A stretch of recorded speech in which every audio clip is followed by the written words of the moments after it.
உட்பட்டார்கள். எனக்கு நினைவு தெரிந்ததெல்லாம் நாங்கள் சேலத்தில் குடியேறின போது தான் எனக்கு தெரியும். அது வரைக்கும் எனக்கு குடும்ப நிலையெல்லாம் ஒன்றும் தெரியாது. திருநெல்வேலி மாவட்டத்தை எங்கள் பெற்றோர் சார்ந்தவர்கள். அங்கிருந்து நொறுக்கப்பட்டு பலவிதமான இன்னல்களுக்கு உட்படுத்தப்பட்டு அவர்கள் வேலை நிமித்தமாக சேலம் மாவட்டத்தில் ஆசிரியர்கள் குறைவாக இருப்பதை கேள்விப்பட்டு அங்கு வந்தார்கள். வேலை கிடைத்தது. எளிமையான ஒரு வாழ்க்கை தான் வாழ்ந்தோம். ஆனால் என்னுடைய பெற்றோர் ரட்சிக்கப்பட்டவர்கள் அல்ல. அவர்கள் சாதாரண கிறிஸ்தவர்கள். என் தகப்பனார் ஒரு பேப்டிஸ்ட் மிஷனரி இடத்துல கிளார்க்காக வேலை செய்தார்.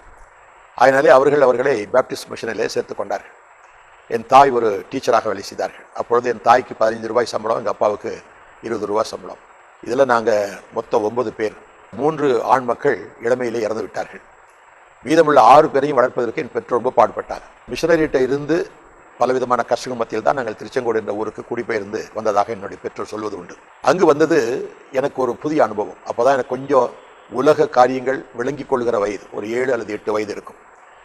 அப்போது அந்த ஊருக்கு வந்தபோது அது ஒரு இந்துக்களின் புண்ணிய கஷேத்திரம். திருச்செங்கோடு என்ற அந்த ஊருக்கு பெயர் உண்டு. அங்கே ஒரு மலை இருக்குது. அந்த மலை மேலே 2 சாமி கோயில் இருக்கும். கீழே கைலாசநாதர் கோயில் என்று ஒரு பெரிய கோயில். அமாவாசை அன்றைக்கு சுற்றி வட்டாரத்தில் உள்ள எல்லா கிராமத்து மக்களும் வந்து அந்த மலை மேலே ஏறி சாமி கும்பிட்டுட்டு வர்றது உண்டு. அதனால் பார்த்தா ஊர் முழுதும் எங்கே பார்த்தாலும் பொரிக்கடை, பொட்டுக்கடலை, நிலக்கடலை, வாழைப்பழம் நிறைஞ்சிருக்கும்.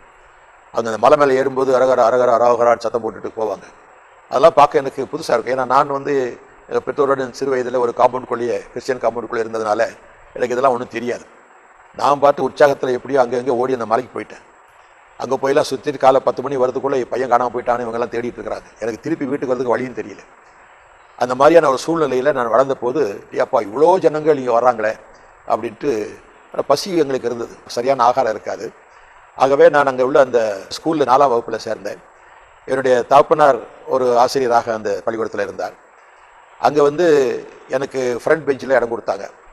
அது என் கூட உட்காந்துருந்தவங்கலாம் பிராமண பசங்க. அவங்க நான் வாத்தியார் பிள்ளைன உடனே என்கிட்ட நல்லா பழகினாங்க. ஏன்னா ஏதாவது மார்க் இருக்குது அதிகம் கிடைக்கும் அப்படின்ட்டு. அப்படி தான் கூட பழகினாங்க. அவங்களோட தான் விளையாடுவேன். அவங்கெல்லாம் அந்த கைலாசநாதர் கோயிலுக்குள்ளே தான் விளையாடுற இடம். அவங்களோட சேர்ந்து நானும் விளையாடுவேன். வாத்தியார் பிள்ளை பிராமண பையங்களோடு நான் விளையாண்டதுனால அந்த கோயிலில் இருக்க அர்ச்சகர்களும் நானும் ஒரு பிராமண பையனாக தான் இருக்கணும்னு நினச்சிட்டு யாரும் ஒன்றும் கேட்டுக்கல.